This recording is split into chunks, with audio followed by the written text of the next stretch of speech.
के लिए वचन को चुना है, वचन परमेश्वर ने दिया है, वो है भजन संहिता 32:6। इस कारण हर एक भक्त तुझसे ऐसे समय में प्रार्थना करे जबकि तू मिल सकता है।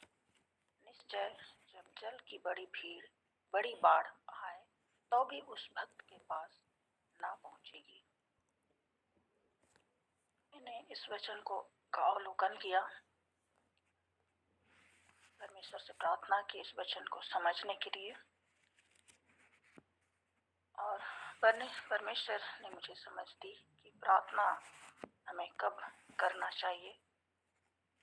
परमेश्वर तो हर समय उपस्थित रहता है, जब भी हम पुकारते हैं वो हमारे बीच में होता है। परमेश्वर का वचन कहता है, जहाँ 2 या 3 मेरे नाम से इकट्ठे हो मैं उनके बीच में उपस्थित होता हूँ। और जब भी मैंने प्रार्थना की वो उपस्थित होता है और उत्तर भी देता है। वह सब जगह सब समय उपस्थित रहता है। हम यदि उसे हृदय से पुकारते हैं तो वो हमारे बीच में उपस्थित हो जाता है। और वचन में कहा है, संकट की घड़ी मुझे पुकार, मैं तुझे बुलाऊंगा और तू मेरी महिमा कर नहीं पाएगा। ये भी वचन में लिखा हुआ है और सचमुच वो हम जहाँ भी पुकारते हैं वो उपस्थित हो जाता है। लेकिन हमें और इसे अधिक गहराई पर हम जाते हैं। अगर परमेश्वर और अकेले में परमेश्वर से मिलना है, यानी हम परमेश्वर से मिलने का एक अच्छा समय सुबह का समय होता है। और नीति वचन 8:17 में बुद्धि की बात है। जब हम पढ़ते हैं, बुद्धि ने कहा है, परमेश्वर ने इसमें अगुवाई में सुलेमान ने इस नीति वचन को लिखा है, जो मुझे तड़के उठकर खोजते हैं वे मुझे पाते हैं। सचमुच बुद्धि परमेश्वर ही है, पर परमेश्वर ही बुद्धि देने वाला है। और जो उसे तड़के उठकर खोजते हैं वे उसे पाते हैं। इसलिए व्यक्तिगत मनन और चिंतन और प्रार्थना सुबह उठकर करनी चाहिए, ये मुझे समझ में आया। और सचमुच जब हम सुबह के समय उसे खोजते हैं और केवल अकेले हम उसे खोजते हैं, और वो तो हम अपने हर एक बातों को हम उसके पास प्रकट करने पाते हैं और हमारा दिन भर का जीवन सचमुच आनंदमय और हर एक बातें सफल होता है। इसलिए सुबह के समय हमें खोजना चाहिए। और अकेले में सचमुच परमेश्वर हमारे बीच में हमसे अकेले में बातचीत करता है और हमें और अधिक पवित्र आत्मा से भर देता है।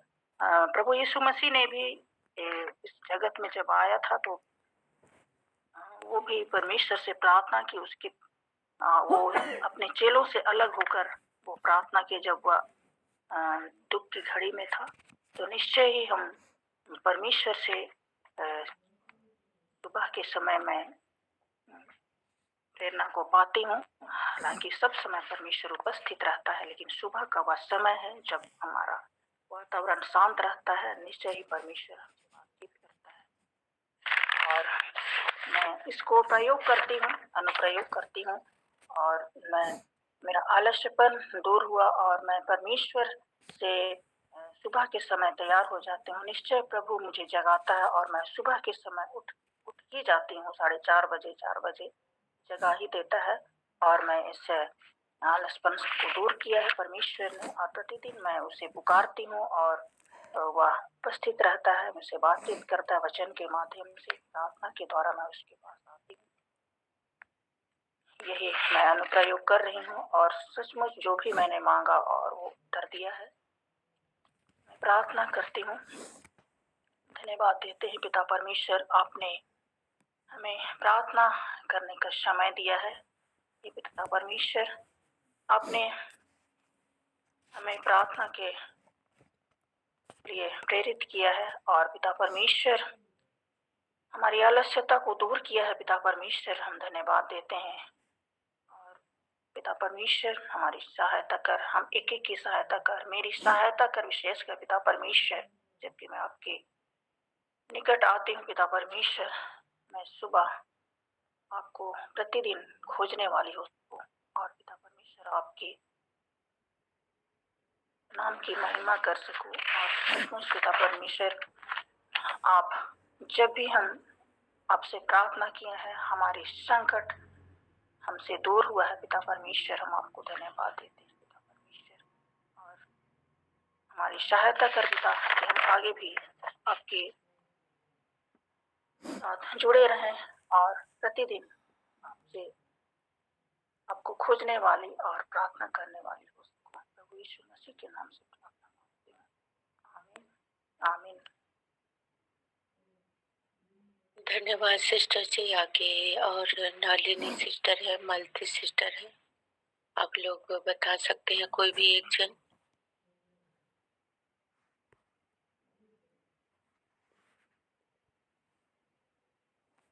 सो मल्टी सिस्टर,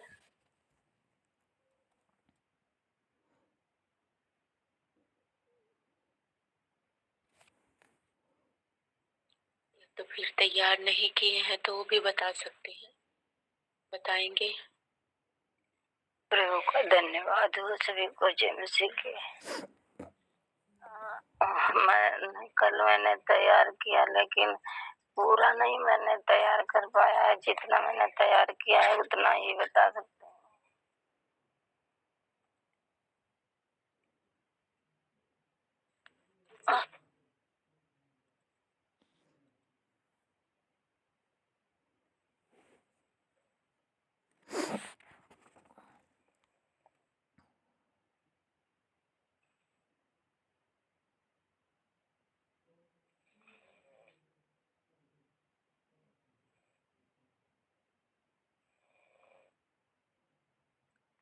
प्रभु का धन्यवाद हो सभी को। जय मसीह के। मेरा वचन है भजन संहिता 2 अध्याय। मैंने मनन किया, जाति के लोग क्यों हुल्लड़ मचाते हैं और देश देश के लोग बस बातें क्यों सोच रहे हैं। तो आपका धन्यवाद। तो इस वचन जो मैंने तैयार किया है, और इस वचन से परमेश्वर हमें बताते हैं। प्रभु कहता है, जात जात के लोग क्यों हुल्लड़ मचाते हैं और देश देश के लोग क्यों व्यस्त बातें सोच रहे हैं। तो हमें इसका उत्तर वचन से कहता है।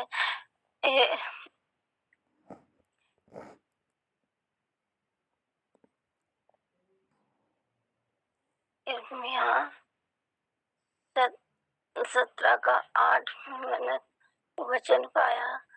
वह उस वृक्ष के समान होगा जो नदी के किनारे लगा हो और उसकी जड़ जल के पास फैली हो। तब धूप लगेगी तब उसको ना लगेगी। उसके पत्ते हरे रहेंगे और सूखे वर्ष में भी उसके विषय में कुछ चिंता न होगी, क्योंकि वह तब भी फलता रहेगा। और इस वचन से परमेश्वर हमें सिखाता है, जो जात जात के लोग हुल्लड़ मचाते हैं। कौन? वे जो परमेश्वर को नहीं जानते और नहीं समझते और जो परमेश्वर को मानते और परमेश्वर की आज्ञा पर चलते हैं, तो उनके लिए ये वचन हमें बताता है कि वे मनुष्य ऐसे हैं जो का धन्यवाद हो।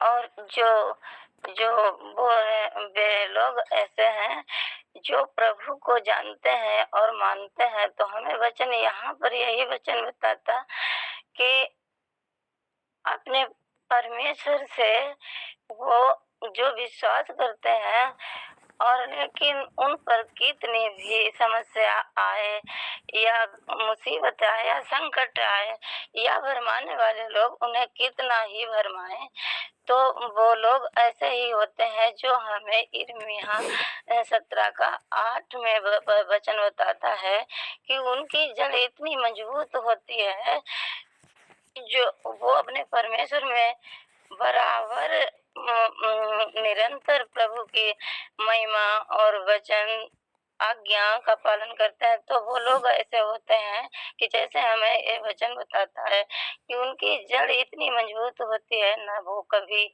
हटेगा ना डिगेंगे, लेकिन उन्हें चाहे वृक्ष जो नाली के किनारे नदी के किनारे लगा हो और उसकी जड़ जल के पास हो, फैलेगी वो। जब धूप होगी तब उनको ना लगेगी, उनके पत्ते हरे रहेंगे। तो वो लोग ऐसे हैं जो उन्हें चाहे धूप हो या कुछ भी हो, लेकिन उन्हें नहीं लगेगा कि हम उनकी जड़ हरी रहेगी। तो और जब सूखा भी पड़ जाए, सूखा भी पड़ जाए, यहाँ पर वचन बताता है कि सूखे वर्षों में भी उनके विषय में कुछ चिंता ना होगी।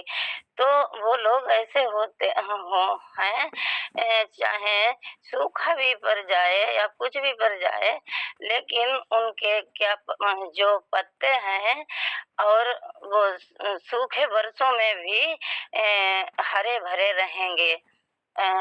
तो उनको चिंता ना रहेगी कि मेरी जड़ सूख जाएगी या मेरे पत्ते सूख जाएंगे। वो लोग हरे भरे हमेशा रहेंगे, तो उनको कुछ चिंता ना होगी, क्योंकि वह तब भी फलता रहेगा। वो मनुष्य ऐसे हैं जो परमेश्वर को मानते और जानते हैं, तो वो हमेशा क्योंकि वह तब भी फलता रहेगा। तो परमेश्वर को मानने वाले लोग ऐसे हैं जो उन पे कुछ भी हो जाए, जैसे इस वृक्ष की जड़ और पत्ते नदी के किनारे लगे वो हरे भरे रहेंगे, वैसे ही परमेश्वर को मानने वाले लोग वो हरे भरे रहेंगे। उन पर कोई किसी का असर ना पड़ेगा और वो प्रभु में अपने मजबूत रहेंगे, तो उन्हें ना कोई डिगा पाएगा। तो इस वचन से और फिर मैंने आगे इसमें वचन पढ़ा, प्रेरितों 4:25। मालती सिस्टर, प्रभु का धन्यवाद हो। मैं आज के लिए इतना ही आगे रखेंगे। इतना ही रहेगा। नहीं, मैंने लिखा है, लेकिन आज कुछ कल जब मैं लिख रही थी तब से मेरी तबीयत खराब हो गई, फिर मैंने छोड़ दिया था, लेकिन इतना ही लिख पाया, अब बता भी नहीं पाऊंगी। हाँ, कोई प्रभु बात का नहीं। धन्यवाद। दूसरी को जय मसीह की। ठीक है, प्रभु आपको आशीष दे। और हम लोग बहुत सारी बातों को पढ़ते हैं और हमें पढ़ते रहना है। हम लोग यहाँ पर बस एक वचन को बताएंगे, हमारे पास समय थोड़ा सा कम रहता है, इसलिए मैं थोड़ा सा क्षमा चाहूँगी। नलिनी सिस्टर, क्या आपके पास है? यदि है तो आपका स्वागत है। थोड़े समय में आप उस वचन को बता सकते हैं। आपने अपने जीवन के लिए क्या विचार किया, क्या सीखा?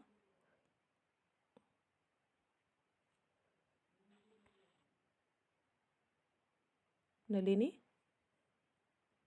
ठीक है, यदि नहीं है तैयार तो कोई बात नहीं, और हम लोग आगे बढ़ेंगे। और व्यक्तिगत जीवन में आपको मेहनत करना है वचनों के साथ, है ना। आप 1, 2, 3 या एक पैराग्राफ या एक पुस्तक के साथ आप लिपटे रहें वचन के साथ, और प्रभु आपकी सहायता करे। और हम लोग यहाँ पर थोड़ा सा ध्यान रखेंगे कि हम लोग थोड़े से वचन के साथ, क्योंकि समय कम रहता है ना, लेकिन वो भी हमारे लिए ज़रूरी है। हो सकता है कि आप किसी के मन में विचार ऐसा भी आता होगा कि या क्यों ज़रूरी है, सोप को हम लिख तो रहे हैं, बताना क्यों ज़रूरी है। बताना भी बहुत ज़रूरी है, ताकि उसके द्वारा हम सभी सीखते हैं, है ना। हम भी एक दूसरे से क्या करते हैं, सीखते हैं। तो इसलिए आप सबों को मौका दिया गया है, तो उसको आप एक वचन के साथ, थोड़े वचन के साथ यहाँ पर रखने का प्रयास करें, और आपका जो अनुभव है आप उसको यहाँ पर रखने का प्रयास करें। तो और साथ ही साथ जब हमको ये जिम्मेदारी मिलती है कि हाँ हमको ये करना है, तो हम उसके प्रति और गंभीर होते हैं, है ना। और अगर कोई जिम्मेदारी नहीं रहती है तो हम थोड़े टाइम में कभी कभी क्या होते हैं, लापरवाह हो जाते हैं। तो शैतान के पास बहुत सारे जलते हुए तीर होते हैं जिससे हम लोग घायल हो सकते हैं, है ना। तो इसलिए हमें भी मेहनत करना है, सतर्क रखना है, जागरूक रहना है, योजनाओं को हमें बनाना है और उसको लागू भी करते रहना है। तो ठीक है, सबको बहुत धन्यवाद, परमेश्वर सबको आशीष दे। और आइए हम लोग आगे के सेशन में आगे बढ़ते हैं। हाँ सुनीता, मैं बोलना चाहूंगी कि मैं अपनी समस्या के वजह से, और लेकिन मैं जितना समझ पाएंगी उतना परमेश्वर को महिमा दे सकूंगी, दे पाऊंगी। और मैं यह कहना चाहती हूँ कि प्रभु का धन्यवाद हो आप सभी का। जब मैं वचन पढ़ूं, मुझसे गलती भी हो जाए तो मुझे बाद में या तुरंत ही समझा देना, क्योंकि फिर मैं जान जाऊंगी कहाँ पर मैं गलती करती हूँ, कहाँ पर मुझे नहीं आता है। तो इसके लिए मैं क्षमा चाहती हूँ। ये भी मुझे याद आ जाएगा कि कहाँ पर मैं अटक गई हूँ। तो प्रभु का धन्यवाद हो। सभी को जय मसीह की। हाँ ठीक है। तो मैं आपको यही कहना चाहूँगी कि आप जैसे बहुत सारा चीज़ पढ़ लेते हैं दिन भर में, है ना, या प्रभु ने आपको बहुत सारे वचन दे दिए होते हैं, आप उसको पढ़ते जाते हैं या सीखते जाते हैं, लेकिन यहाँ पर आप बस एक वचन को ही बताने का कोशिश कीजिएगा, क्योंकि समय कम रहता है। ठीक है, आप उसको लिखे हैं चाहे नहीं लिखे हैं, आप उसको अपने जीवन में कैसे अप्लाई कर पा रहे हैं, मतलब आपके जीवन से कैसे आप उसको जोड़ पा रहे हैं, है ना। बस उस बात को आप यहाँ पर एक गवाही के तौर पर भी वो हमारे सामने आ जाता है, चाहे एक सीख हमें मिलती है आप लोग जब उसको बताते हैं। तो यही कहना है मालती सिस्टर कि आप बहुत सा वचन में से बस एक वचन को कोई पढ़िएगा, जैसे आपने 2-3 पुस्तक से पढ़ा था ना, तो आप बस एक वचन को एक भी पुस्तक से ले करके आप उसको बताने का कोशिश कीजिएगा। ठीक है, तो फिर आप भी नहीं भटकेंगी, चाहे जो सुनने वाले हैं उनको भी वो समझ में आ जाएगा, है ना। और यदि हम बहुत सारे वचन लेते हैं तो हमारे पास समय कम रहता है, तो थोड़ा सा नहीं हो पाता है। ठीक है, कोई बात नहीं, सब प्रभु हमें सिखा रहे हैं, हम सीख रहे हैं एक दूसरे से, कोई गलती नहीं है, सब बातें मिलकर भलाई को ही उत्पन्न करती है। आइए हम लोग आगे बढ़ते हैं, हम लोग प्रार्थना करेंगे, है ना। हम लोग युगों में परमेश्वर की योजना में विवेक के युग के विषय में सीख रहे हैं, और भी बातों को सीखने में प्रभु हमारी सहायता करे, ताकि हम परमेश्वर की इच्छाओं को, योजनाओं को और भी अधिक जान सकें। हे जीवित अनुग्रहकारी परमेश्वर, हम आपको सारा आदर महिमा देते हैं। सच में प्रभु जी, आपकी पवित्र उपस्थिति में हम पाए जाते हैं। यह आपका बड़ा अनुग्रह है प्रभु जी, इस समय हमें आपने इस पृथ्वी पर रखा है प्रभु जी, हमारे लिए आपने क्या योजनाओं को रखा है। हाँ प्रभु जी, उन सारी बातों को हम जान सकें, समझ सकें, और पहले के समय में भी आपकी इच्छा और योजना किस तरह से इस पृथ्वी पर क्रियाशील रही, हम उन सारी बातों को भी जान सके, समझ सके प्रभु जी। हमारे लिए आपकी स्वर्गीय बुद्धि, ज्ञान और समझ दी जाए। अनुग्रह कर, हम अपने सारे पाप अपराधों को मानते हुए इस प्रार्थना को हम आपके पुत्र, हमारे उद्धारकर्ता प्रभु यीशु मसीह के नाम से मांगते हैं, आमीन आमीन। प्रेज द लॉर्ड, हालेलुया, जय मसीह की। और किसी को कुछ पूछना है या बताना है तो वो भी बोल सकते हैं, है ना, क्योंकि सब कुछ साथ लेते हुए चलना है। और थोड़ा सा हम लोग रिवाइज भी कर लेते हैं, विवेक का युग कहाँ से कहाँ तक पर हम लोग विचार कर रहे हैं। आदम के पतन से लेकर के नूह के जल प्रलय तक इसको हम लोग अध्ययन करेंगे। लेकिन ये युग चलेगा कहाँ तक? यीशु मसीह के 1000 वर्ष के राज्य तक चलेगा। अर्थात जब तक इस पृथ्वी पर मनुष्य रहते हैं तो उनके पास वो विवेक करने की क्षमता है ना, तो तब तक ये रहेगा इस पृथ्वी पर। और रिवाइज करना भी हमें ज़रूरी होता है। और कल आप लोगों को ग्रुप में भेजा गया था, तो जल्दी से कोई बताएंगे है ना 68वें नंबर क्वेश्चन का आंसर। किन लोगों ने इस युग में विवेक की स्वतंत्रता के साथ अपने आप को परमेश्वर के सम्मुख ग्रहण योग्य बनाए रखा? किन लोगों ने विवेक के युग में अपने विवेक की स्वतंत्रता के साथ अपने आप को परमेश्वर के सम्मुख ग्रहण योग्य बनाए रखा? ABCD आप लोग देख सकते हैं। और इस क्वेश्चन नंबर हाबिल, हनोक और नूह। हाबिल, सेत, हनोक और नूह, सी नंबर क्वेश्चन सही है। और इस क्वेश्चन का उद्देश्य क्या है कि हम लोग जो हैं, हम लोग के दिमाग में बहुत सारे लोग हैं ना बाइबल के पात्र, क्योंकि हम लोग बहुत सारी बातों को सुनते चले आ रहे हैं ना, संदेशों को, तो सब हमारे दिमाग में मिक्सचर बन जाता है। तो इस क्वेश्चन का उद्देश्य क्या है कि हम लोग समझ सकें कि कौन व्यक्ति किस टाइम में कहाँ पर थे, है ना। आदम और हवा को जब हम लोग पढ़ते हैं तो हमेशा हम लोग सोचते हैं, विचार करते हैं कहाँ पर? उत्पत्ति की पुस्तक में, है ना। हम लोग कभी नहीं याद करेंगे कि वो नए नियम में पाया जा रहा है, मतलब वहाँ पर वो जीता होगा, ऐसा नहीं है ना। तो किस टाइम में कौन से व्यक्ति पाए जाते थे, है ना, हर युग में, तो वो हमारे दिमाग में थोड़ा सा रहना चाहिए। तो कल थोड़ा सा गलती जैसे हो गया था, मूसा और एलिया, एलिशा, पतरस, दाऊद, ये सब बाद के टाइम के लोग हैं, है ना। आमोस, होसे, नहम्याह, इज़रा, ये सब बाद के लोग हैं। और अभी के विवेक के युग के जो लोग हैं, हाबिल, शेत, हानोक, नूह। और इन लोगों को ही बाइबल में धर्मी व्यक्ति के रूप में बताया भी गया है ना। हम लोगों ने देखा कल उत्पत्ति की पुस्तक में, और मुझे नहीं लगता है कि खोजने की ज़रूरत होगी। आप लोग पढ़ रहे हैं ना, आप लोग पढ़ रहे हैं ना उत्पत्ति की पुस्तक को? थोड़ा थोड़ा नहीं पढ़ रहे हैं तो फिर कंफ्यूज हो जाएंगे आप लोग।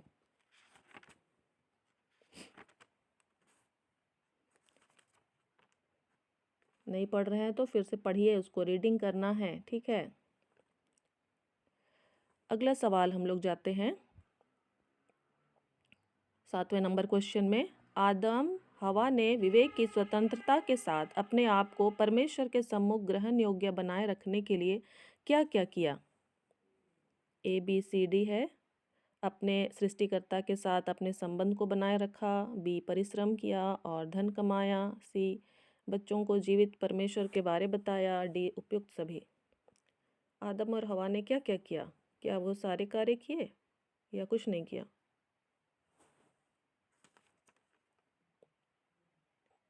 डी सिस्टर, उन्होंने सारे कार्य किए। सही उत्तर डी होगा कि उन्होंने सारे कार्य किए। वो लोग ज़रूर पाप में गिर गए, है ना, उन्हें अदन की बारी से बाहर निकाला गया, लेकिन उन्होंने अपने सृष्टिकर्ता के साथ अपने संबंध को बनाए रखने का प्रयास किया। ये बात हम लोग कैसे कह सकते हैं?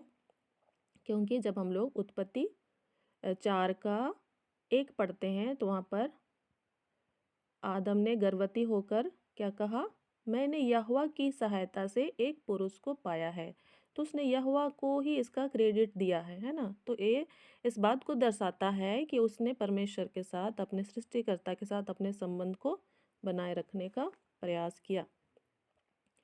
और उन्होंने परिश्रम किया और धन कमाया। तो ये हम लोग कैसे समझेंगे? क्योंकि उनके बच्चों को जब हम देख रहे हैं, हाबिल और कैन को, तो उनके पास क्या है? फसल है, भेड़ बकरी है, तो वो ऐसे ही तो उनके पास नहीं है ना। वो परिश्रम कर रहे हैं। कैन भूमि पर खेती कर रहा है, हाबिल भेड़ बकरी पाल रहा है उनको सही तरह से, तो उनके पास बहुत सारे हैं। तो वो परिश्रम, तो उनके माता पिता भी ज़रूर ही उसमें उनको बताए, सिखाए या उनका वो सहयोग रहा। तो हम बोल सकते हैं कि उन्होंने परिश्रम किया और धन कमाया। और हम लोग उनके जो श्राप को देखते हैं आदम और हवा के। आदम के लिए कहा जाता है कि तू क्या होगा, अपनी भूमि की उपज को खाया करेगा, है ना, और तेरे कारण भूमि शापित होगी और तू जीवन भर दुख के साथ रोटी खाया करेगा। और जो भूमि है वो ऊँट खटारे उगाएगी, तू अपने खेत की उपज खाएगा, अपने माथे की पसीने की रोटी खाएगा। लेकिन हम अगले ही अध्याय में देखते हैं कि फिर भी उनके जीवन में हम लोग आशीषों को देखते हैं या सफलता को देखते हैं या बढ़ोतरी को देखते हैं, है ना। तो निश्चय ही उनको जो करने के लिए कहा गया था तो उन्होंने उसको किया, परिश्रम किया और उसका प्रतिफल उन्होंने पाया। तो आज भी यदि हम अपने संसार में देखते हैं तो यदि कोई अच्छे तरीके से मेहनत करता है, चाहे वो खेती बाड़ी हो या जॉब हो, तो उसको उसका प्रतिफल मिलता ही है। तो कई बार लोग बड़े गलत तरीके से भी ले लेते हैं, है ना, कि हाँ परमेश्वर ने तो दंड दिया है इसीलिए ही वो लोग श्राप दिया है, इसीलिए ही हम लोग ऐसे मुसीबत में पड़े हुए हैं। तो परमेश्वर को गलत तरीके से यदि मनुष्य खुद के लिए सोचता है या दूसरे के लिए सोचता है तो वो फिर उस शैतान के उन भरमाने वाले विचारों में या चालों में उलझ जाता है ना, या फिर वो उधर नेगेटिव थॉट्स में, विचारों में उधर फंस जाता है। और शैतान बस वही चाहता है कि मनुष्य जो है सृष्टिकर्ता को ना जाने सही तरीके से या उसकी योजनाओं को सही तरह से ना जाने, ना समझे। उसका बस वही टारगेट रहता है। लेकिन जब हम यहाँ देख रहे हैं तो उनको दंड और श्राप मिलने के बावजूद उनके जीवन में या उनके धन संपत्ति में बढ़ोतरी को देखते हैं और निश्चय ही वो लोग इसके लिए क्या थे, परिश्रमी थे। आगे हम देखते हैं बच्चों को जीवित परमेश्वर के बारे में भी उन्होंने बताया। तभी जब जो है हाबिल और कैन ने क्या किया है, परमेश्वर के लिए उन्होंने बलिदान करने के लिए अपने समय को, अपने धन को लाया है। वो अलग बात है कि जो कैन है उसका जो तरीका था वो गलत था, लेकिन आदम और हवा ने अपने बच्चों को वो सारी बातें बताएं, मतलब जीवित परमेश्वर के बारे, अपने अदन के बारे में वो सब उन्होंने बताया होगा। और परमेश्वर भी जो है वो बातचीत कर रहे हैं। कैन जो गलत कर रहा है फिर भी उससे भी बातचीत कर रहे हैं, उसको भी हम लोग देखते हैं। आप लोग उत्पत्ति 4 अध्याय में देखिएगा 6 में जैसे लिखा हुआ है, तब यहोवा ने कैन से कहा तू क्यों क्रोधित हुआ। तो यहाँ ये परमेश्वर कैन से बातचीत कर रहे हैं। तो हम परमेश्वर के दृष्टिकोण को समझने का प्रयास करें। जब हम लोग इसको पढ़ रहे हैं ना, तो परमेश्वर कैसे काम कर रहे हैं हर युग में। तो अदन की बारी में भी पाप करने के बावजूद परमेश्वर ने उनसे बातचीत जारी रखा, अपने संबंध को नहीं तोड़ा। उनको अदन की बारी से निकालने के बावजूद भी उनके साथ भी वो बातचीत कर रहा है। और कैन ने जब हाबिल को मार डाला तब भी उस कैन से परमेश्वर क्या कर रहा है, बातचीत कर रहा है। तो जीवित परमेश्वर कभी भी मनुष्य को नेगलेक्ट नहीं कर रहे हैं, है ना, उससे बार बार अपना संपर्क बनाए रखने का प्रयास करते ही रहते हैं। ठीक है, तो आदम और हवा के लिए ये हो गया। 8वां नंबर सवाल में हम लोग जाते हैं। हानोक ने विवेक की स्वतंत्रता के साथ अपने आप को परमेश्वर के सम्मुख ग्रहण योग्य बनाए रखने के लिए क्या क्या किया। हानोक ने क्या क्या किया, ये पदस्थल हम लोग को कहाँ मिलता है, उत्पत्ति 5 अध्याय उसका 21, 22, 23, 24, है ना। आप लोग बताएं ABCD कौन सा होगा। हानोक क्या करता, हानोक ने क्या किया।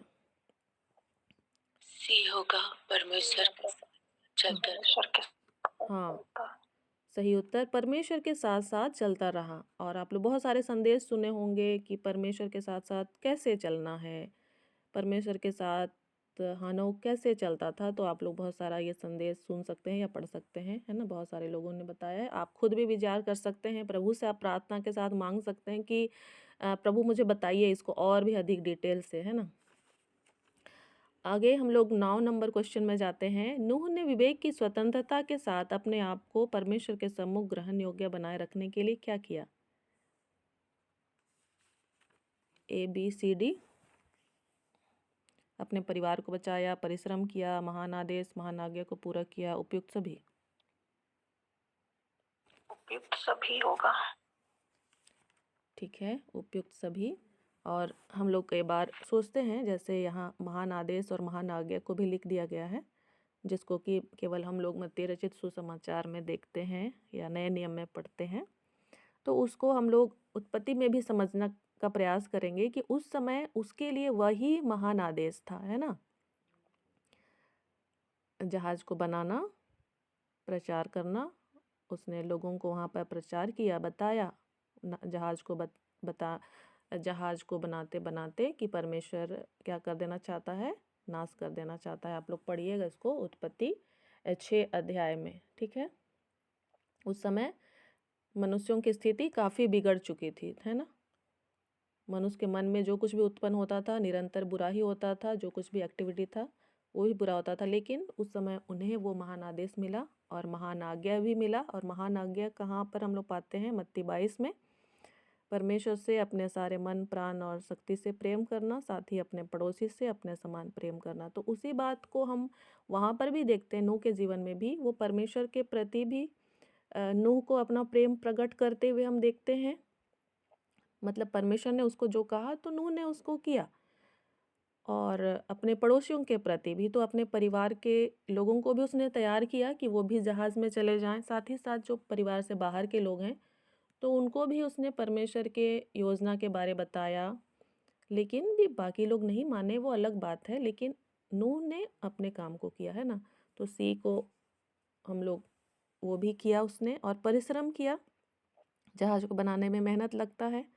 उसने केवल प्रार्थना नहीं किया, केवल गीत नहीं गाया, उसने परिश्रम किया। उसके लिए क्या करना पड़ता है? जहाज़ बनाने के लिए लकड़ी काट के उसको बनाना था, तो जंगल से लकड़ी काटना, सही तरह का लकड़ी काटना, है ना, सही मतलब एग्जैक्ट नाप जोक करके उसको काटना, भोज्य पदार्थ को रखना उतने लंबे टाइम के लिए कि कोई ख़राब ना हो, उतने सारे जीव जंतुओं को रखना, तो सबके लिए अलग अलग बनाना।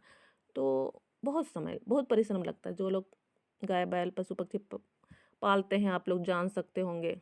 चाहे आजकल जो एक कुत्ता पाल के रखता है तो वो खुद उसमें ही 24 घंटा परेशान रहता है, कहीं जा नहीं पाता है, वहीं रहता है, उसको ही खाना देना है। तो नूह सोचिए कितना बड़ा उसको जहाज़ बना के उसमें सारे जीव जंतुओं को रखना था, तो बड़ा परिश्रम का काम था। उसने किया, उसने फिर अपने परिवार को भी बचाया। तो ये सारी बातें हमें प्रेरित करती हैं, है ना, हमें प्रेरणा देती है, हमको भी ऐसा करना है, ठीक है। और अगला सवाल क्या है? वर्तमान में एक मसीही को क्या करना है? वर्तमान में एक मसीही को क्या करना है? ABCD।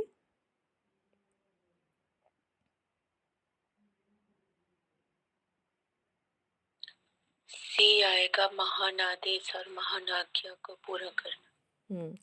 महान आदेश और महान आज्ञा को पूरा करना। तो पहले उसको समझना है ना, फिर उसको पूरा करने के लिए उसी के अंदर सब कुछ आ जाता है, ठीक है। परिश्रम करना भी आ जाएगा, धन कमाना भी आ जाएगा, और आप अपने परिवार के लिए जो चिंता करते हैं तो वो भी उसी के अंदर आएगा, लेकिन उसको आपको प्रेम के साथ करना है ना। लेकिन हम लोग जब करते हैं तो हम अपने कुड़कुड़ाहट के साथ अपने परिवार की जिम्मेदारी को संभालना चाहते हैं, लेकिन उस हम लोग आज्ञा को समझे, है ना, महान आज्ञा को, तो हमारे अंदर मन का क्या होता है? मन बदल जाता है, ठीक है। तो समय काफ़ी हो चला है, लेकिन फिर भी कुछ बातों को करने के लिए प्रभु सहायता करे। और यदि किसी को पूछना है तो पूछ सकते हैं, किसी के लिए बहुत थोड़ा भारी हो रहा है तो। किसी को कुछ पूछना है विवेक के युग के बारे में?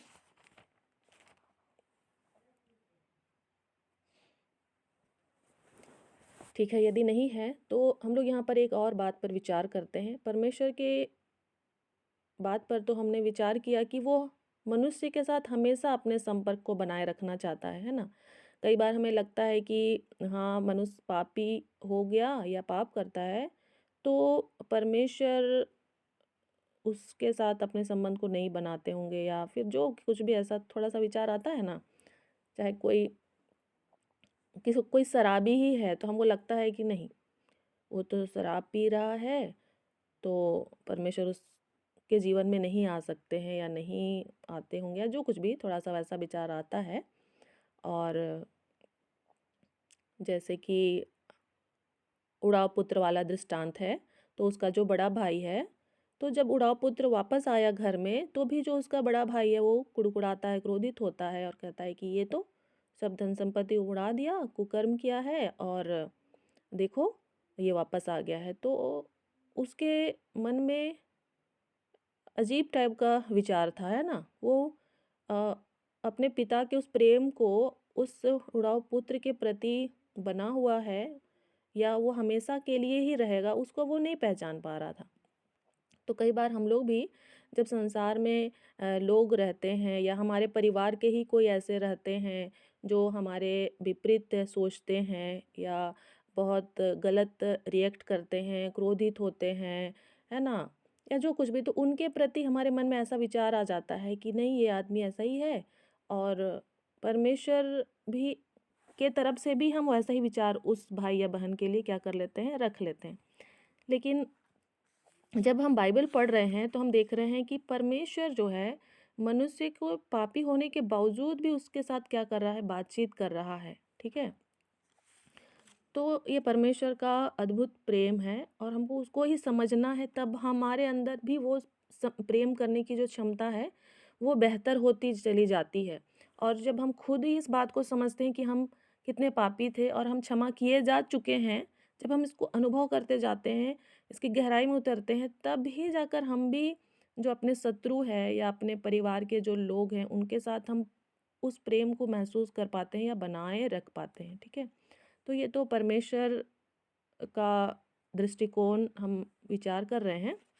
अब हम शैतान के विषय में विचार करते हैं कि शैतान कैसे काम करता है। आदम की बारी में उसने किस तरह काम किया, हम लोगों ने विचार किया कि पति पत्नी अलग पाए गए, उनके आँखों की अभिलाषा, शरीर की अभिलाषा और उनके जीविका का घमंड, परमेश्वर के तुल्य हो जाने का विचार, है ना, वो सारी बातों को हमने देखा। अब यहाँ पर विवेक के युग में शैतान कैसे काम कर रहा है, तो जब हम लोग उत्पत्ति की पुस्तक को 6 अध्याय में पढ़ते हैं तब हम यहाँ पर क्या देखते हैं कि परमेश्वर के पुत्रों ने मनुष्य की पुत्रियों को देखा कि वे सुंदर हैं और उन्होंने जिस जिसको चाहा उनसे विवाह कर लिया।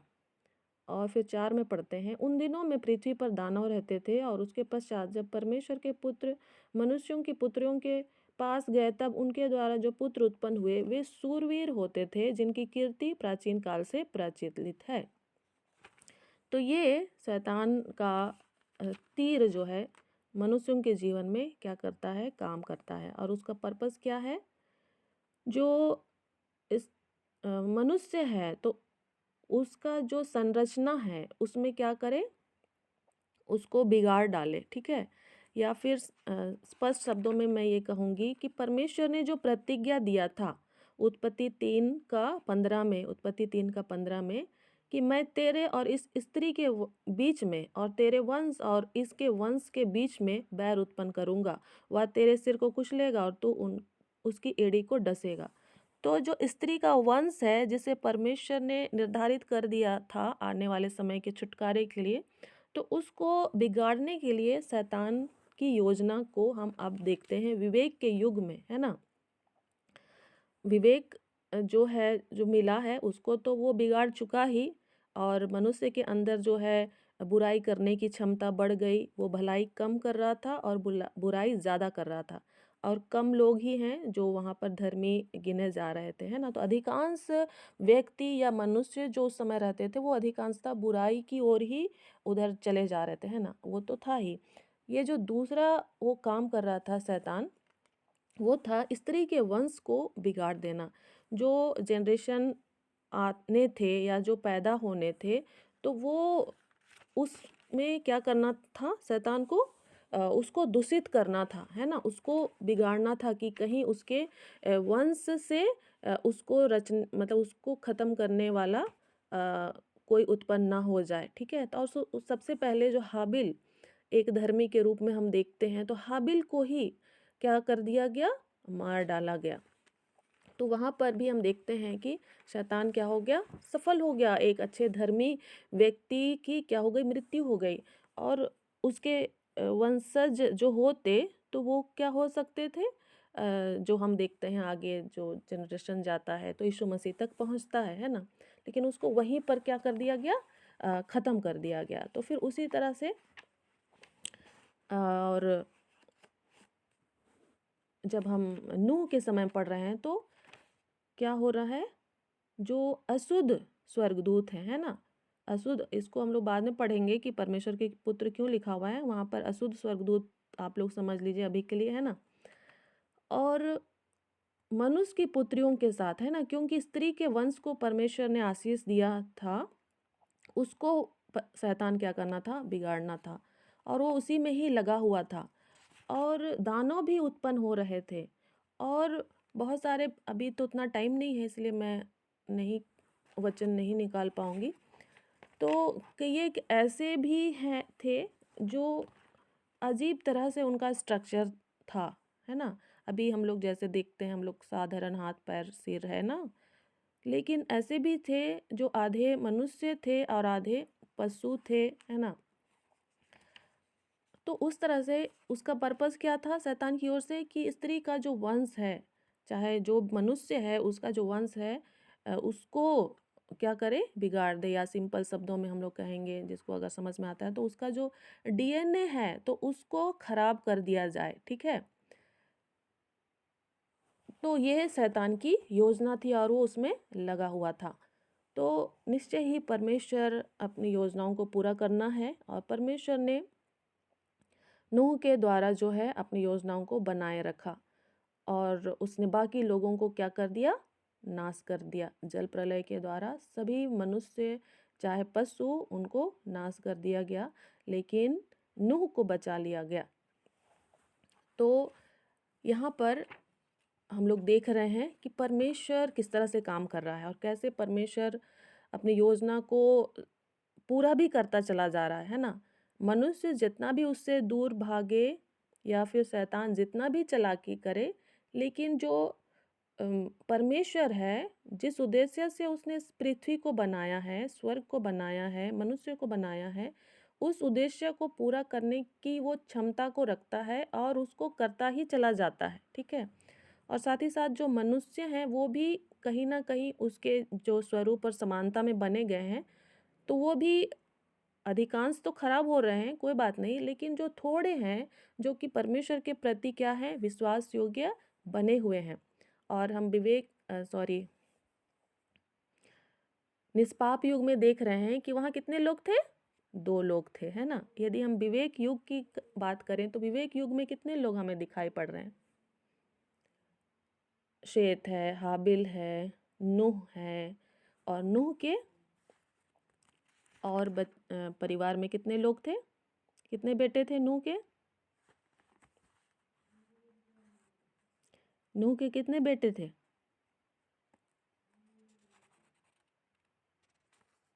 3 बेटे।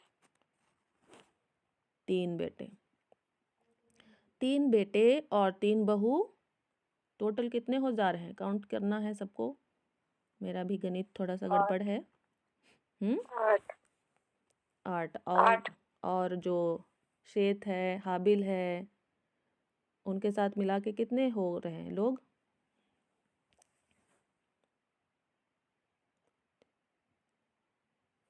10 लोग हो रहे हैं। हाँ, नोक है, नूह का फैमिली 8 प्राणी है ना, और उसके पहले हानोक है 1, उसके पहले हाबिल है, तो 10 लोग, ठीक है। तो जो मनुष्य जाति की संख्या क्या हो गई है, विवेक के युग में बढ़ गई, ठीक है। तो उसी तरह से आगे भी जब हम लोग देखेंगे तो जरूर ही समस्या तो है, लेकिन जो मनुष्यों की संख्या है वो क्या हो रही है, बढ़ रही है, ठीक है। पहले 2 थे निष्पाप युग में, शैतान कितना भी ज़्यादा काम किया, लेकिन फिर भी अब विवेक के युग में 10 लोग, या और भी जो हो सकता है, हम ज़्यादा उतना नहीं एग्जैक्ट कर पा रहे हैं, लेकिन 10 लोगों को हम लोग यहाँ देख रहे हैं जो कि परमेश्वर की ओर से बचाए गए हैं, या तो फिर जो मनुष्य है वो भी अपनी ओर से परमेश्वर के प्रति अपने संबंध को उसने अच्छी तरह से बनाए रखा है, और परमेश्वर की योजना को आगे बढ़ते हुए हम देख रहे हैं, है ना। तो आज के लिए इतना ही है। आप लोग थोड़ा सा ज़रूर पढ़ लीजिएगा उत्पत्ति की पुस्तक को, और यदि आपके पास कोई क्वेश्चन आता है तो आप लोग ज़रूर पूछें। और आप लोग यदि पढ़ते हैं तो ज़रूर ही मैं सोचती हूँ कि जो पढ़ता है तो उसके पास ही कुछ क्वेश्चन उत्पन्न होता है, और यदि नहीं पढ़ रहे हैं, बस केवल सुन रहे हैं, तो फिर वो फिर हम भूल जाते हैं, है ना। तो आप लोग ज़रूर पढ़िए और अपना जो सोप है उसको ज़रूर तैयार कीजिए। वो आपके व्यक्तिगत जीवन के लिए है, आप उसके द्वारा अपने व्यक्तिगत जीवन में बढ़ोतरी करेंगे। और ये सब जो हम अध्ययन कर रहे हैं तो ज़रूर हमारी जानकारी बढ़ रही है, और हम परमेश्वर के और शैतान के योजनाओं को देख पा रहे हैं। लेकिन वो हमारे जीवन से होकर कैसे पूरा होगा, तो उसके लिए हमें एक अच्छा बर्तन बनने की ज़रूरत होती है। तो वो हम सोप के माध्यम से करने का प्रयास कर रहे हैं, है ना। तो आप सभी का ही इसके लिए स्वागत है, जिसका भी जब समय है तो आप ज़रूर करें, और परमेश्वर आपको बढ़ाए। और आपके लिए जो भी योजना परमेश्वर ने रखा है आज के समय के लिए, है ना, क्योंकि हम आज के समय में रहते हैं, हम लोग वापस नहीं जा सकते हैं वहाँ पर नूह के टाइम में, है ना। हमको आज के टाइम में काम करना है, तो हमको आज के टाइम में काम करने के लिए हमको परमेश्वर ने जो दान वरदान दिया है, जो क्षमता दिया, उसको हमको पहचानना है ना। तो इसके लिए तो आपको खुद ही मेहनत करना पड़ेगा, ठीक है। आइए हम लोग प्रार्थना करें। हे जीवित अनुग्रहकारी परमेश्वर, हम आपको धन्यवाद देते हैं पिता परमेश्वर। सच में प्रभु जी, आपने अपने योजनाओं को पूरा किया है प्रभु जी, और आज भी आप पूरा करने चाहते हैं। हमारी सहायता कर कि हम आपकी योजना में सहभागी हो सकें। हाँ प्रभु जी, आज तक हमने अपने समय को लापरवाही के साथ बिताया है प्रभु जी, आपकी योजनाओं को सही तरह से नहीं जाना, नहीं समझा। हाँ प्रभु जी, हम अपने ही चिंता करते हुए अपने जीवन को जीते रहे हैं। हम अपने जीवन के इन सारी बातों के लिए क्षमा चाहते हैं प्रभु जी। आगे के लिए हम अपने जीवन को आपके हाथों में सौंपते हैं प्रभु जी। हमारी सहायता कर कि आज के समय में प्रभु जी, आज के इन दिनों और महीनों और सालों में हमें क्या करना है, हम उन बातों को जान सकें, समझ सकें, और उसको पूरा करने के लिए प्रभु जी हम आप पर निर्भर हो सकें।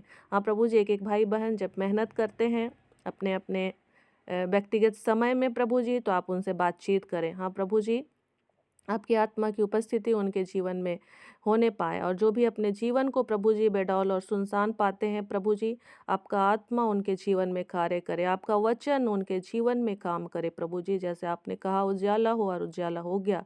हाँ प्रभु जी, वैसे ही हर एक भाई बहन जो आज अपने जीवन में दुखित और निराश पाए जाते हैं, आप उनके जीवन में प्रभु जी बड़ा काम करें और उन्हें नई सृष्टि बनने में सहायता और मदद करें। हाँ प्रभु जी, अनुग्रह कर। सारा आदर महिमा हम आपको देते हैं, और इस प्रार्थना को हम आपके पुत्र, हमारे उद्धारकर्ता प्रभु यीशु मसीह के नाम से मांगते हैं, आमीन। आमीन। धन्यवाद सिस्टर जी। और आगे का समय प्रार्थना का समय है, लास्ट का। यदि किसी का प्रार्थना विषय है तो बताएंगे। और कल जिसका सोप है वो तैयार रहेंगे। नीलम सिस्टर देखकर बताती हूँ। किसी का प्रार्थना विषय है तो बताएंगे। जय मसीह। प्रार्थना करेंगे सिस्टर। कल से पेपर चल रहा है या बेजसों का, आज भी पेपर है, और हर एक बच्चों के लिए पेपर के लिए प्रार्थना करेंगे एग्जाम इन दिनों में जितने भी बच्चे हैं, और प्रार्थना करेंगे हमारे सेवकाई के लिए भी प्रार्थना करेंगे, और बच्चों को परमेश्वर बुद्धि और ज्ञान दे। जय मसीह। जय मसीह की सिस्टर। अच्छा, मेरे लिए दुआ करना। मेरा 4 दिन का ट्रेनिंग लगा है डिस्ट्रिक्ट पर। मुझे अंदर से बहुत वीकनेस जैसी लगती है, तो प्रभु हमारी सहायता मदद करे आने जाने में और वहाँ बैठने में। जय मसीह की। जय मसीह की।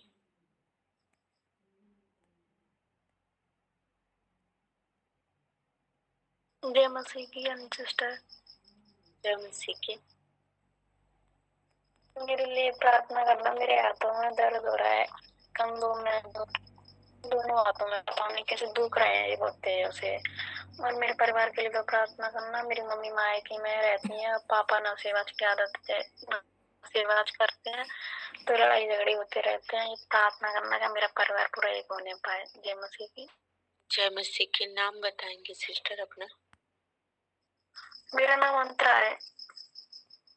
का नहीं अंतरा। अच्छा ओके। जय मस्ती मेरी प्रार्थना करना। एक छोटे से ही बता दूं वचन। लूका 4:18।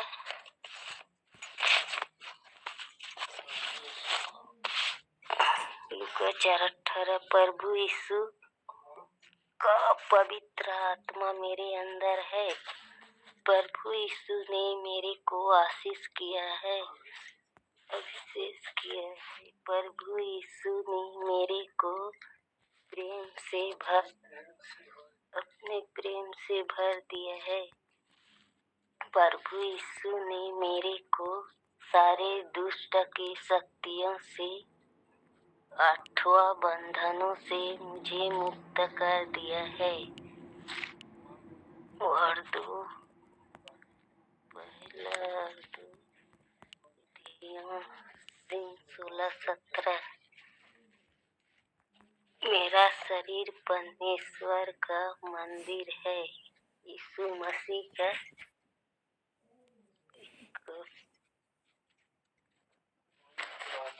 पवित्र आत्मा मेरे अंदर है, वास करता है।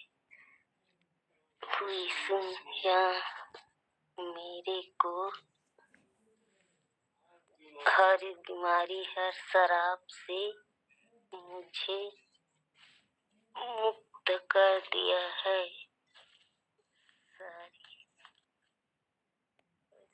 हर प्रकार के अंधकार के सारे, हर प्रकार के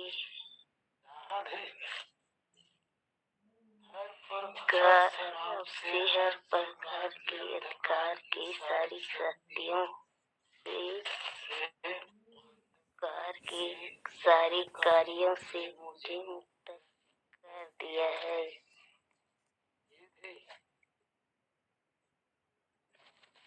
सारे दुष्ट की शक्तियों से मुझे मुक्त कर दिया है।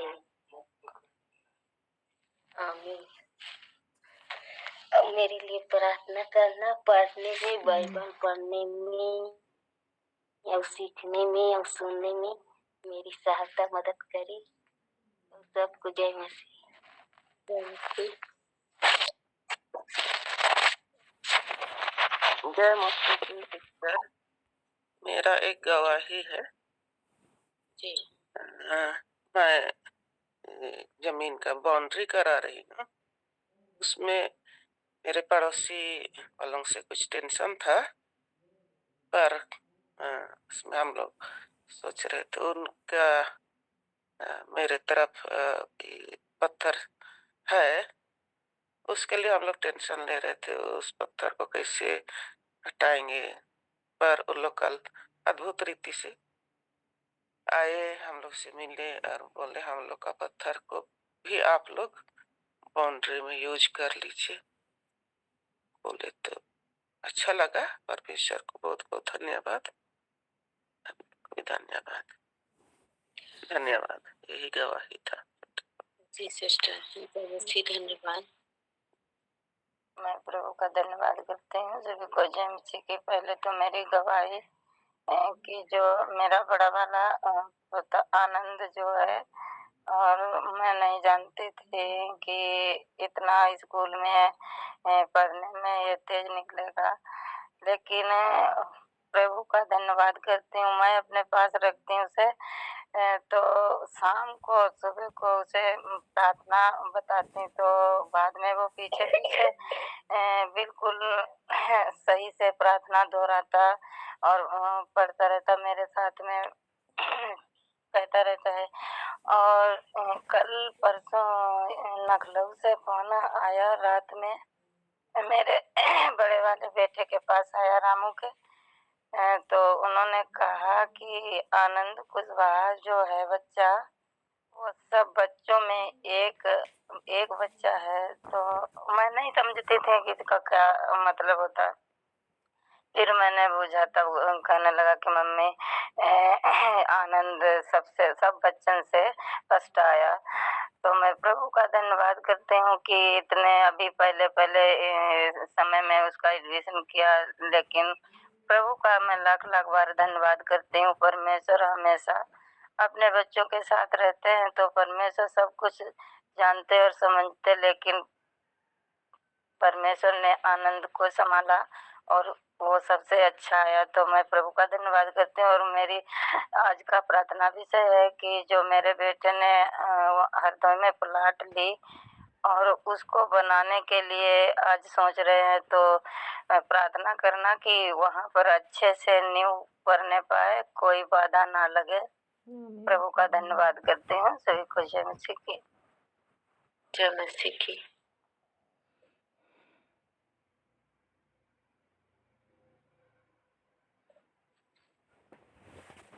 आइए हम प्रार्थना करते हैं।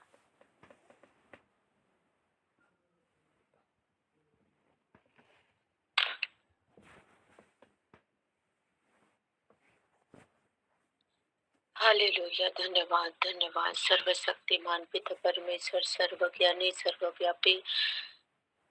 हालेलुया। धन्यवाद हो पिता परमेश्वर, आपके नाम की पिता तारीफ प्रशंसा करती हूँ पिता परमेश्वर। आज के इस सुंदर संगति के लिए पिता परमेश्वर धन्यवाद करती हूँ पिता परमेश्वर।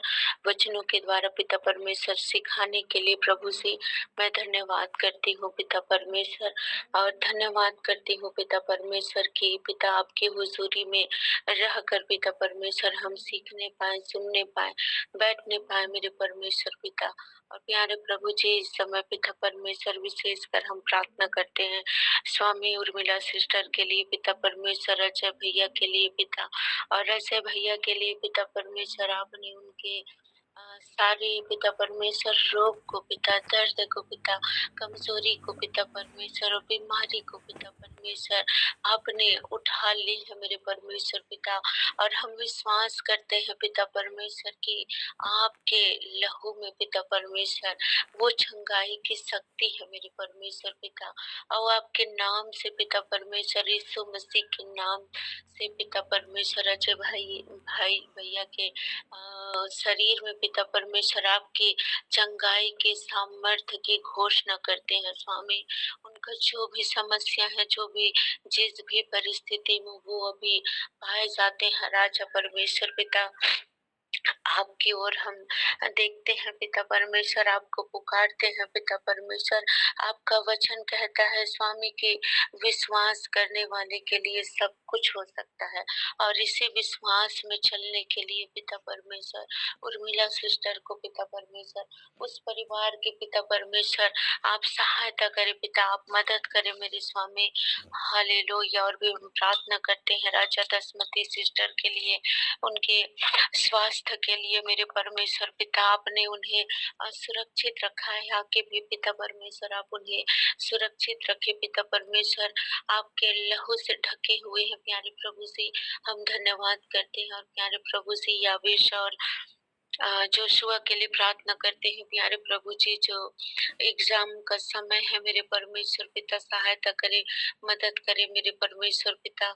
और लिखने के लिए, पढ़ने के लिए हर एक बातों को मैं आपके हाथों में दे देती हूँ। दीपम सिस्टर के लिए प्रार्थना करती हूँ पिता, जो ट्रेनिंग के लिए या जो वो जहाँ जाना चाहती है प्यारे प्रभु जी, हर एक बातों में पिता, जाने में, आने में, बोलने में पिता, बताने में, हर एक बातों में मेरे परमेश्वर पिता सहायता करे पिता, मदद करे मेरे परमेश्वर पिता। आप जो शक्ति देते हैं, आप जो सामर्थ्य देते हैं, उस शक्ति सामर्थ्य के द्वारा वो अपने कार्यों को कर सकती है। हम धन्यवाद करते हैं आपके वचन के लिए पिता परमेश्वर। आप उनके संग संग है, साथ है मेरे परमेश्वर। और जहाँ कहीं भी वो जाने की इच्छा रखती है प्यारे प्रभु जी, उन जगहों में पिता परमेश्वर आप उनकी सहायता करें, मदद करें। और प्यारे प्रभु जी हम प्रार्थना करते हैं यीशु मसीह के नाम में पिता परमेश्वर, अंतरा सिस्टर के लिए पिता, इनके परिवार के लिए मेरे परमेश्वर पिता, इनके पापा के लिए मेरे स्वामी जो नशे की दुष्ट आत्मा से ग्रसित है प्यारे प्रभु जी, जो जीवन आपने दिया है मेरे परमेश्वर पिता, और कितना अनमोल है, कितना कीमती है प्रभु जी, वो जानने पाए मेरे परमेश्वर पिता। और नशे की उस दुष्ट आत्मा को पिता परमेश्वर यीशु मसीह के नाम से पिता परमेश्वर उनके शरीर से उखाड़ते हैं पिता, और समुद्र में फेंक देते हैं स्वामी। आप दया करें, अनुग्रह करें पिता परमेश्वर, और फिर से उनके शरीर में प्रवेश न करने पाए स्वामी। मैं आपके हाथों में दे देती हूँ। और प्यारे प्रभु जी, मैं प्रार्थना करती हूँ पिता परमेश्वर, अंतरा की मम्मी के लिए मेरे परमेश्वर पिता, आत्मिक जीवन में पिता परमेश्वर बढ़ने के लिए पिता, अंतरा सिस्टर के पूरे परिवार को पिता आपके हाथों में दे देती हूँ। जी रानी सिस्टर के लिए धन्यवाद करती हूँ स्वामी, जो उनका बाउंड्री होने के लिए प्यारे प्रभु से आपने सहायता किया पिता, मदद किया पिता परमेश्वर। जो भी रुकावट थी, बाधा थी पिता परमेश्वर, आपने दूर किया मेरे परमेश्वर पिता। मैं धन्यवाद करती हूँ। और आगे भी पिता परमेश्वर उनकी हर एक पिता परमेश्वर प्यारे प्रभु जी इच्छाओं को पिता परमेश्वर, या जो कार्य वो करवाना चाहती है पिता परमेश्वर, उन कार्यों में आप सहायता करें, मदद करें पिता परमेश्वर। उर्मिला सिस्टर के लिए प्रार्थना करती हूँ पिता, आत्मिक जीवन में पढ़ने के लिए पिता परमेश्वर, वचनों को पढ़ने के लिए, समझने के लिए, सुनने के लिए पिता, हर एक बातों में आप सहायता करें, मदद करें पिता परमेश्वर। आप उन्हें अपनी समझ, ज्ञान, बुद्धि से परिपूर्ण करें मेरे परमेश्वर पिता, और होने दे मेरे परमेश्वर पिता वो वचनों को पढ़ सके पिता। आपकी आत्मा सहायता करे पिता, आपकी आत्मा मदद करे। आगे मालती सिस्टर के लिए प्रार्थना करती हूँ प्यारे प्रभु जी, इनके पूरे परिवार को पिता परमेश्वर आपके हाथों में देती हूँ पिता परमेश्वर। बेटे आनंद के लिए धन्यवाद करती हूँ पिता परमेश्वर कि आपने उन्हें पिता अपने स्कूल में पिता परमेश्वर पढ़ने लिखने में पिता परमेश्वर अव्वल रखा है मेरे परमेश्वर पिता। और ये आप ही की अनुग्रह है मेरे परमेश्वर पिता, और आप ही को हम आदर करते हैं पिता इन बातों के लिए। और जो उनके बेटे ने पिता परमेश्वर जो घर बनाने के लिए जो जगह लिया है, प्लॉट लिया है मेरे परमेश्वर, घर बनाने की सोच रहे मेरे परमेश्वर पिता, सहायता करे पिता, मदद करे मेरे परमेश्वर पिता। और पिता परमेश्वर हर एक घटी को पिता आप अपनी महिमा में धन से पूरा करे मेरे परमेश्वर पिता। हर एक बातों के लिए मैं धन्यवाद करती हूँ पिता परमेश्वर। आज के दिन को पिता परमेश्वर जब हम सब पिता आपके नाम से पिता परमेश्वर यीशु मसीह के नाम से जब शुरू करने जा रहे हैं पिता, आज का दिन मेरे परमेश्वर पिता हम सबों के लिए मेरे परमेश्वर पिता बड़ा आनंद का दिन होने पाए पिता, शांति का दिन होने पाए मेरे परमेश्वर पिता। और प्यारे प्रभु से हमारे कार्यों में पिता परमेश्वर सहायता करे, मदद करे पिता। आज पूरे दिन भर मेरे परमेश्वर पिता हम आपके वचन के अनुसार मेरे परमेश्वर पिता आज के दिन को हम जीने पाए पिता, चलने पाए मेरे परमेश्वर पिता। हर एक बातों के लिए धन्यवाद करती हूँ। आज के दिन में पिता हर एक को पिता सुरक्षित रखे मेरे परमेश्वर पिता, बचा संभाल के रखे, अपने पंखों तले रखे मेरे परमेश्वर पिता। जहाँ भी आते हैं जाते हैं मेरे परमेश्वर मार्ग में पिता, हर एक के पिता रक्षा रखवाली सुरक्षा को पिता मैं आपके हाथों में दे देती हूँ। हर एक की सहायता करे पिता, हर एक के मन, हृदय, ध्यान पिता परमेश्वर आप ही की ओर लगने पाए पिता। हालेलुया। सारी बातों में पिता आदर, महिमा, धन्यवाद मैं आपके नाम को देती हूँ, और इस विनती प्रार्थना को प्रभु यीशु मसीह के नाम में मांगती हूँ। आमीन आमीन। आइए हम प्रभु की प्रार्थना एक साथ करेंगे। हे हमारे पिता, आप जो स्वर्ग में है, आपका नाम पवित्र माना जाए, आपका राज्य आए, आपकी इच्छा जैसे स्वर्ग में पूरी होती है वैसे ही पृथ्वी पर पूरी हो। हमारी दिन भर की रोटी आज हमें दे, जिस प्रकार से पिता हमने अपने अपराधियों को क्षमा किया, आप भी हमारे अपराधों को क्षमा करें, और परीक्षा में न ला परंतु हर एक बुराई से बचा, क्योंकि राज्य, पराक्रम और महिमा सदा आप ही के हैं। आमीन आमीन आमीन। आगे सुनीता सिस्टर का मैं स्वागत करती हूँ आशीष वचन के लिए। आइए हम आशीष वचन एक साथ बोलेंगे। पिता परमेश्वर का प्रेम, प्रभु यीशु मसीह का अनुग्रह और पवित्र आत्मा की सहभागिता हम सबों के साथ सर्वदा बनी रहे। आमीन आमीन। Praise the Lord, hallelujah. जय मसीह की सबको। यीशु सहाय। Good morning. आमीन। आप सब